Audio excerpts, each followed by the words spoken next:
Hi hello എല്ലാ കൂട്ടുകാർക്കും പുതിയൊരു വീഡിയോയിലോട്ട് സ്വാഗതം. അപ്പോൾ ഇതാ നമ്മൾ ഇന്നൊരു വൈറ്റ് പേപ്പർ എടുത്തിട്ടുണ്ട് കേട്ടോ. അപ്പോൾ വൈറ്റോ ബ്ലാക്കോ ഏത് കളറാണെങ്കിലും കുഴപ്പമില്ല, ഒരു പേപ്പർ ഇതാ ഇതേപോലെ എടുത്തിടുക. അതിനുശേഷം അതിലോട്ട് ഒരു റൗണ്ട് വരച്ചു കൊടുക്കാൻ കേട്ടോ. നമ്മളിതാ ഇവിടെ ഒരു കോമ്പസ് വെച്ചിട്ടാണ് നമ്മൾ വരച്ചു കൊടുക്കുന്നത്. ഇതില്ലെങ്കിൽ ഏതെങ്കിലും ഒരു റൗണ്ട് ഷേപ്പ് ബോക്സോ ബോട്ടിലിൻ്റെ ക്യാപ്പോ വെച്ച് വരച്ചു കൊടുത്താൽ മതി. അതിനുശേഷം ഇതാ ഒരു സ്ട്രോ എടുക്കുക കേട്ടോ. സ്ട്രോ എടുത്തിട്ട് ഇതാ ഈ കാണുന്ന പോലെ ഈ സ്ട്രോനെ കട്ട് ചെയ്ത് കൊടുക്കുക. കൊച്ചു കൊച്ചായിട്ട് കട്ട് ചെയ്യണം കേട്ടോ. നീളത്തിൽ ഇങ്ങനെ കട്ട് ചെയ്ത് കൊടുക്കുക.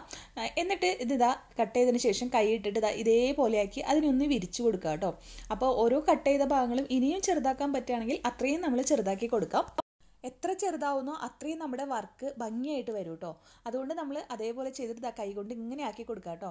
ഇനി നമ്മളിതാ നല്ല ഡാർക്ക് ഗ്രീൻ കളർ പെയിൻറ്റ് ഇതേപോലെ ആക്കി കൊടുക്കുന്നുണ്ട്. അപ്പോൾ കുറച്ച് എക്സസ് ആണ് കേട്ടോ.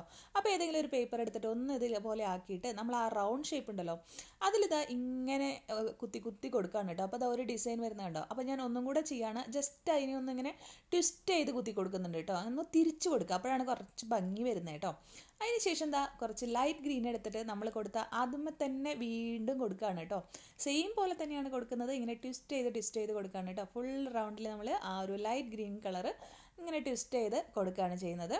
അപ്പോൾ ഓരോന്ന് കഴിയുമ്പോഴും ഭംഗി കൂടി വരുന്നുണ്ട് കേട്ടോ. അത് കഴിഞ്ഞിട്ട് നമ്മുടെ ലെമൺ യെല്ലോ എടുത്തിട്ട് വീണ്ടും അതേപോലെ തന്നെ നമ്മൾ ട്വിസ്റ്റ് ചെയ്ത് കൊണ്ട് കൊടുക്കുകയാണ് കേട്ടോ. അപ്പോൾ ഇതേപോലെ ഫുള്ളായിട്ട് കൊടുക്കുക. നമ്മുടെ ചാനൽ ആദ്യമായിട്ടാണ് കാണുന്നതെങ്കിൽ അല്ലെങ്കിൽ സബ്സ്ക്രൈബ് ചെയ്താണ് നിങ്ങൾ കാണുന്നതെങ്കിൽ ഒന്ന് സബ്സ്ക്രൈബ് ചെയ്ത് സപ്പോർട്ട് ചെയ്യുക. അതുപോലെ തന്നെ നമ്മുടെ വീഡിയോയുടെ അഭിപ്രായങ്ങൾ കമൻറ്റിൽ പറയുകയാണെങ്കിൽ വളരെ ഉപകാരമായിരിക്കും കേട്ടോ. ഓക്കെ, വീഡിയോ അതുപോലെ ലൈക്ക് ചെയ്യാനും ഷെയർ ചെയ്യാനും ഒന്നും മറക്കരുതേ. അതിനുശേഷം നമ്മുടെ ആ ഒരു റൗണ്ട് ഭാഗങ്ങളിലെ അവിടെ റെഡ് കളർ പെയിൻറ് എടുത്തിട്ട് നമ്മൾ പെൻസിലിൻ്റെ ബാക്ക് ഭാഗം വെച്ചിട്ട് ഇങ്ങനെ ആക്കി കൊടുക്കുന്നുണ്ട് കേട്ടോ. കുത്തി കൊടുക്കുകയല്ല, കുറച്ച് തിക്കായിട്ട് ഇങ്ങനെ ഇട്ട് കൊടുക്കുകയാണ് കേട്ടോ. ഓക്കെ, അപ്പോഴാണത് നമ്മൾ ഇനി ചെയ്യാൻ പോകുന്ന വർക്ക് ഭംഗിയായിട്ട് വരുള്ളൂ കേട്ടോ. അപ്പോൾ ഇതേപോലെ ചെയ്തു. ഇനി അതിൻ്റെയൊക്കെ സെൻറ്ററിൽ നമ്മൾ വൈറ്റ് കളർ ഓരോ ഡ്രോപ്പ് പോലെ ഇങ്ങനെ ഇട്ട് കൊടുക്കുകയാണ് കേട്ടോ. റെഡും അതേപോലെ തന്നെ ഡ്രോപ്പ് പോലെയാണ് ഇട്ട് കൊടുത്തത്. ആ റെഡിൻ്റെ സെൻറ്ററിൽ നമ്മൾ വൈറ്റ് ഡ്രോപ്പ് പോലെ ഇട്ട് കൊടുക്കുകയാണ് കേട്ടോ. ഇതേപോലെ ഡ്രോപ്പ് പോലെ ഇട്ട് കൊടുത്തതിന് ശേഷം ഇങ്ങനെ നമ്മുടെ പെൻസിലിൻ്റെ അല്ലെങ്കിൽ എന്തെങ്കിലും ഒരു സംഭവം വെച്ചിട്ട് ഇങ്ങനെ സർക്കിളാക്കി കൊടുക്കുക. അതായത് ആ വൈറ്റിൽ നമ്മൾ പിടിച്ചതിന് ശേഷം ഇങ്ങനെ സർക്കിളാക്കി വരച്ചു കൊടുക്കുക. അപ്പോൾ ഒരു നല്ലൊരു റോസ് ഫ്ലവറോ എന്തെങ്കിലും ഒരു ഫ്ലവറിൻ്റെ ഒരു ലുക്കിലോട്ട് കിട്ടും കേട്ടോ. അപ്പോൾ ഓരോന്ന് കഴിയുമ്പോഴും നമ്മൾ ഈ ഒരു ഇത് തുടച്ചിട്ട് വേണം ചെയ്യാനായിട്ട്. ഇനി എല്ലാം ചെയ്ത് കഴിഞ്ഞാൽ നന്നായിട്ട് ഉണങ്ങിയതിന് ശേഷം ഒരു ബോ ഉണ്ടാക്കിയിട്ട് ഇതേപോലെ നമ്മൾ വെച്ച് കൊടുക്കുക കേട്ടോ. അപ്പോൾ നല്ല രസമാണ് ഇത് കാണാനായിട്ട്. കുറച്ച് കട്ടിയുള്ള പേപ്പറിലൊക്കെ ഇത് ചെയ്തതിന് ശേഷം എക്സസ് ആയിട്ട് നിൽക്കുന്ന ഭാഗങ്ങളൊക്കെ ഒന്ന് കട്ട് ചെയ്ത് ഹാപ്പി ക്രിസ്മസ് എന്നൊക്കെ എഴുതിയിട്ട് കൊടുത്താൽ നല്ല ഭംഗിയായിരിക്കും കേട്ടോ വോളിൽ വെക്കാനായിട്ട്.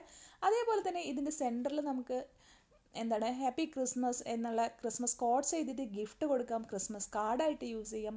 കാർഡ് പോലെ ഇതൊന്ന് മടക്കി എടുത്തിട്ട് ഇതേ സെയിം പ്രോസസ്സ് വെച്ചിട്ട് നമുക്ക് ചെയ്തെടുക്കാം. അങ്ങനെ ഒരുപാട് ഐഡിയാസിൽ ഈ ഒരു സംഭവം നല്ലതായിരിക്കും കേട്ടോ. അപ്പോൾ ഇതേപോലത്തെ നല്ലൊരു ഭംഗിയുള്ള ഡ്രോയിങ് ഒക്കെ കൊടുത്ത് നമ്മുടെ ഫ്രണ്ട്സിന് കൊടുത്തു കഴിഞ്ഞാൽ നല്ല രസമായിരിക്കും അല്ലേ. അപ്പോൾ എനിക്കിത് വളരെ ഇഷ്ടമായി കേട്ടോ. ചെയ്ത് വന്നപ്പോൾ ഫൈനൽ എത്തിയപ്പോഴാണ് നല്ല ഭംഗിയായിട്ട് തോന്നിയത് കേട്ടോ. ബോ കുറച്ച് വലുതായി, എൻ്റെ അടുത്ത് ഈ ഒരു ബോ ഉള്ളൂ, അതുകൊണ്ടാണ് ഇങ്ങനെ വെച്ച് സെറ്റ് ചെയ്ത് കാണിച്ചത് കേട്ടോ. അപ്പോൾ വീഡിയോ എങ്ങനെയുണ്ടെന്ന് എല്ലാവരും പറയാം. വീണ്ടും ഒരു പുതിയ വീഡിയോ ആയിട്ട് വരുവായിരിക്കും. Bye bye, thank you all.